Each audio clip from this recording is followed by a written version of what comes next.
చెప్పాలి కదా, ఊరికే జామ పండు గొప్పదంటే ఎందుకు గొప్పది? ఇందులో ఎవ్వరు మోసం చేయడానికి జామకాయకి లేదండి అసలు. అన్ని కలుషితమైనవి, ఒక జామకాయ కలుషితం కాలేదు.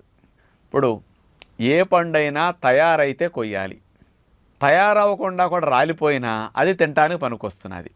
నిమ్మ పండు గాలికి రాలింది, నిమ్మకాయ రాలిపోయింది, దాని కార్బైడ్ వేస్తే ముగ్గుతుంది, నిమ్మరసం పిండుకోవడానికి మళ్ళీ మార్కెట్కి లేత పిందులు పెడితే కొండవు, అందుకని దాని కార్బైడ్ వేస్తే రంగు వచ్చేస్తుంది, పైన కొనేస్తాడు. మామిడికాయలు గాలి వాళ్ళకి రాలిపోయినాయి, మామిడికాయ కార్బైడ్ వేస్తాడు, ముగ్గిన పండులా కనపడుతుంది, సేల్ అయిపోతుంది.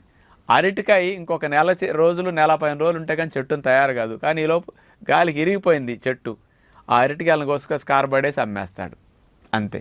బత్తాయిలు అంతే, కమలాలు అంతే, కార్బైడ్ వేస్తే రంగు వచ్చేస్తాయండి. ఇప్పుడు ముసలోళ్ళు కూడా నెత్తికి రంగు వేస్తే కుర్రోళ్ళు అవ్వట్లేదా?